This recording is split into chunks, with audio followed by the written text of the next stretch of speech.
digital token to international money transfer operations. So that is mainly what they do here. Thank you very much, Kwame Ochi Jr. there with the latest as regards why the Bank of Ghana has revoked the license of ZPay. And of course, for all of you, outside the borders of Ghana who remit monies into the country, this certainly should come in as not too good a news this afternoon. But that's what it is. This is 12 Live here on Class 91.3 FM. Let's go back to our early story, shall we? And we're talking about the Executive Secretary for the Interministerial Coordinating Committee on Decentralization, Dennis Miracles Abuaji. Of course, he was a former, and one of the things that we do know at this point is that his lawyers have described the bill condition as hefty and too draconian to impose on him at this point in time. But speaking to journalists after the bill decision by IYOCO, his lawyer Samuel Atachia described the terms as excessive and argued that they are mounted to further punishment for their clients. Take a listen to lawyer Atachia. You can see clearly that the bill terms are cruel and is a way to punish him some more. It's not possible for us to post these securities at this critical hour. And I could say that the rule of law of how is it going to be released? How is it going to post the bill bonds? How is it going to do it? 50 million Ghana cedis, 3 sureties, 2 to be justified. That means 2 of them should post properties. Worth 50 million. And even by this critical hour, where are you going to find properties worth 50 million? I'm finding it tonight. I'm finding it tonight. Well, so that's the lawyer for Dennis Miracles Abuaji, Samuel Atachia there. Meanwhile, private legal practitioner Abredu Nyansa Kuku has advised the legal team of the communications director for Dr. Baumia's campaign team, Dennis Miracles Abuaji, to apply to the court for a review of the bill conditions for their clients. Now, he spoke on the Class Morning Show with Kwame Jumoajimai. They can go to court. They can apply to the court, or they can go in negotiation with IYOCO. That is one. If IYOCO is ready to listen to them, IYOCO can reduce the bail bond. Or they can take a motion to court for the court to do variation of the bail bond. If you remember, in the first Woon-to-Me case, exactly the same thing happened until Mr. Brian Achapo brought his property. The lawyers of Woon-to-Me intended to go to court for variation of the bail bond. So it is allowed. They can go to court for variation of bail bond, or they can enter into negotiations with IYOCO themselves for IYOCO to reduce the bail bond. And if IYOCO or the judge declines, what happens? Then you are supposed to go by the bail bond, or you can go for appeal. Is it my understanding then that until that is done, Mr. Abuaji is going to be in the custody of IYOCO? Yeah, so the point still remains that, you see, the rule is that you cannot keep somebody. In its third and final section to consider the government's position paper on proposals for reviewing the 1992 Constitution's government spokesperson Phyllis Kwacho Fosu has announced in the post on social media today, July 14, 2026. Phyllis Kwacho Fosu said the meeting was underway and would conclude governors' deliberation on the matter. The session follows 2 earlier cabinet meetings held to examine recommendations submitted by the Constitutional Review Committee, chaired by Professor Henry Kwesi Prempe. The Constitutional Review Committee presented its final report to President Mahama on December 2025 after nationwide consultation involving citizens from across the country. The committee was tasked with reviewing previous constitutional reforms proposal and identifying areas where Ghana's constitutional framework could be strengthened. Among the key recommendations are a proposal to extend the presidential term from 4 years to 5 years, ending the practice where ministers also serve as members of parliament, established as chief executives.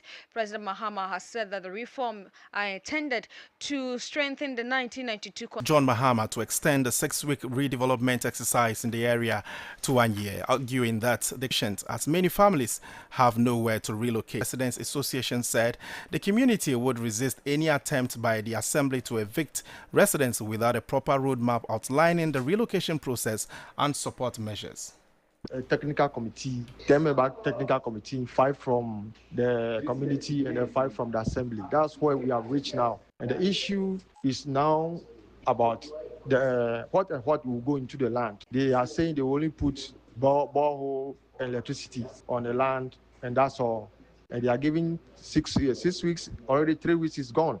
And we don't know how we can use 3 weeks to build on the land. So we are asking them to extend the time to a year so that we'll be able to put structures on the land and then evacuate ourselves from them. But in the absence of that, then it's not possible for us to move. More also, if the land belongs to the government, what about the properties that we put on the land? Well, so that's the secretary of the Mamobi Residents Association. And let's get onto the phone lines and speak to the municipal chief executive for Ayawaso North Municipality, Mr. Haruna Mohammed. Good afternoon, sir. Thank you very much for your time with us on 12 Live. So the Mamobi residents are appealing for an extension in the period given to them.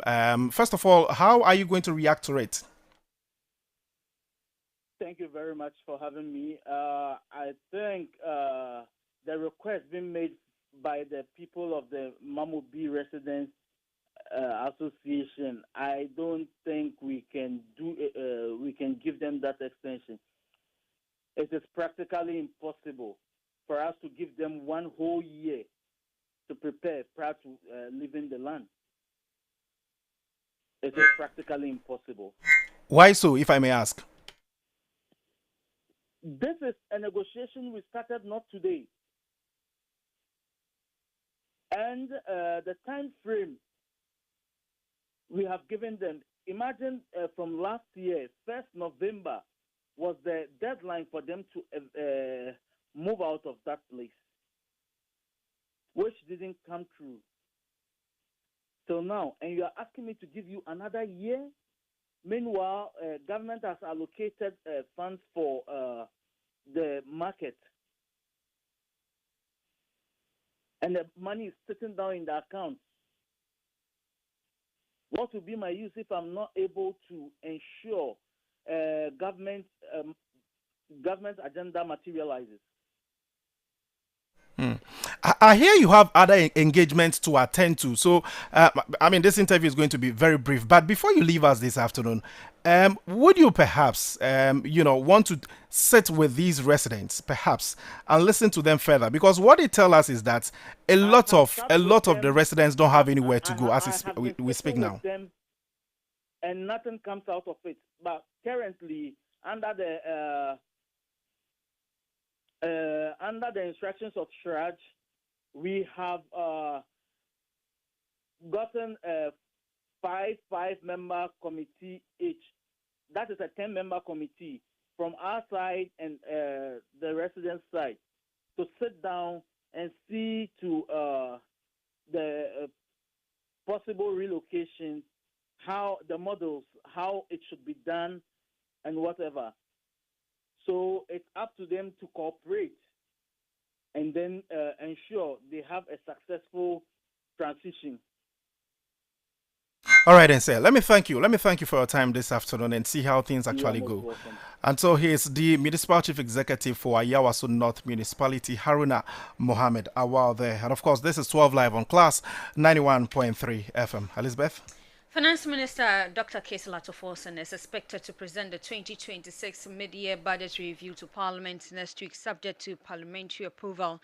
The review is expected to outline government's new economic agenda, focusing on job creation, economic growth, fiscal discipline, and investor confidence. It will also provide update on Ghana's debt restructuring, the IMF program review, performance, and expenditure for the rest of the year. The mid-year budget review is a legal requirement under the Public Financial Management Act and gives Parliament an update on the implementation of the national budget and the country's fiscal outlook for the rest of this year 2026. Let's go on the line and speak with the National Welfare for Guta Benjamin Yeboah to get the expectation for this year's mid-year budget review from the Finance Minister. As and when we'll get them, we'll speak to them and give you their thoughts on this. And of course, as the finance minister prepares or readies himself to go to parliament to present the media budget review, what do you make of, or what do you think has been the performance of government so far as the policies that were announced early on are concerned? You would expect that the finance minister would give some update in that regard, and which is the reason why we were expecting to speak to Guta for their expectations, their review of how things have been so far, and then their expectations ahead of the appearance of the finance minister in parliament sometime next week. But we'll definitely work on the phone lines, and as and when we get them, we'll bring them on and then we'll have a conversation with them. But for now, though, let's move on to some other stories. And 22-year-old Nanaijiwa Bafoboni Michaels, popularly known as Okodie, has declared her intention to contest the Mencha South parliamentary seat in the Ashanti region in the 2028 general elections. She will be contesting on the ticket of the newly formed The Base Movement Ghana. Now, speaking at a press conference at the party's Ashanti regional office in Kumasi, Okodie said her decision stems from years of witnessing the challenges facing residents in the constituency, and she's promising accessible, accountable, and a people-centered campaign. Take a listen to her. Greetings to all the people and elders of Mencha South. My name is Nana Ejewa Bafuboni Michaels. My presence here today is to announce my intention to stand for Member of Parliament for the Mencha South constituency. My reason is that we need development in the community. The youth are jobless, some on drugs as well. So I'm here to stand for the youth, the women and men. So when the time is due for EC to open its portals, I will partake in it. Promise upon promises. And I deba Nancy ye Yetna menshia ha yeto aba mfie bebre no aban eba na aban akọ nansi ehun puntu obia yuta ewo kuro mu enye adwuma anye enu nti wo mo ne na Class 91.3 FM onu nubone enom efise woni hwe eno eho na wode ne ho akọbọ ye wie a ya hwe wo mo mpanifo ahwe wo mo ne mpanifo twa wo mani a wasan ya kase wo ma amobra na sese bi oye useless say ye boa youth. That's an interesting one, and that's a 22-year-old Nanaijiwa Bafoboni Michaels, who is popularly known as Okodie, who has declared her intention to contest the Mencha South parliamentary seat in the Ashanti region in the 2028 general election. Interesting one there. Elizabeth, how old are you? You want to put out that information? No. But it's 22 years. No. And it's important that whenever I hear some of these stories, I get excited. The fact that, the young ones want really to come into politics and, to challenge the status quo as it was. So it's refreshing to hear that. But what do you make of the development? I have a different view, but as time goes on. Tell me, I'm interested in knowing, and I'm sure listeners are also interested in knowing. No. What different view do you hold? You cause you know. Anyway, 12 Live on Class 91.3 FM, and Elizabeth, who tells us that in due course we're going to know about her position on this development. Well, I understand that we need to go back to an early statement or an early story we did with regards to Guta, and Elizabeth, you want to take that because Clement Boateng from Guta is online. Good afternoon, Mr. Boateng. We are yet to get him to talk about next week's media review that will be presented by the finance minister. Mr. Boateng, can you hear me now? Yes, I can hear you. What are your expectations for next week's media budget review by the finance minister? Thank you very much for having me. As it has always been the case, definitely because we will be going for the media review, we will definitely have some expectations that we want the finance minister to touch on. And the first one has to do with the review of the new VAT system, which was introduced this year. When the VAT was introduced regarding the new act, which now pegs the VAT rate at 20%, Guta raised some issues regarding the 20% because we think the 20% was on the higher side, and because they were going to do away with the flat rate, we still wanted the flat rate, and because the flat rate was at 4%, we thought if the flat rate had been increased from maybe between 7 and 8%, it would have been better than putting all of us in the 20% range. So we want the finance minister to touch on that issue by, returning we those that are in the informal sector back to the standard rate. FM. Secondly, we are also looking at the issue of foreigners in retail trade.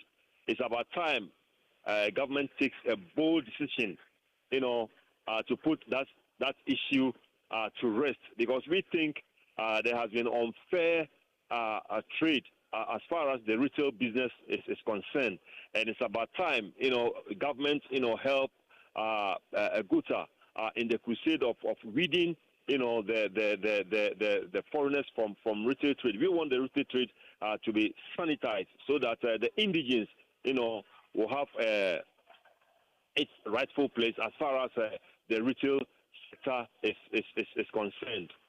Then we also looking at issues of the lending rates, being a single limit. We know government are trying its best. Mr. Amwa, please, your line is breaking. If you could reposition yourself. Because of time, I think we would end the conversation here. Then we'll come to your 505 for an extended conversation on what you put as expecting in next week's media budget review. That's Benjamin Amwa, who is the National Welfare for Guta. But before sports come in, a new survey by the United Nations Population Fund has found that while most young adults still want to marry and raise families, many believe they need stable jobs and financial security before taking steps. And the findings was released to mark this year's World Population Day, observed on July 11 under the theme Realizing the Hope and Aspiration of Young People Today and for the Future. And some people haven't sharing their thoughts on this. Sometimes I think that money is not really the matter, but it depends on the partner you get, or it depends on the person you are dating. That matters. Sometimes it matter have money, but you haven't gotten the right person to date, or you haven't gotten the right person to be with. Me, I don't think it is money.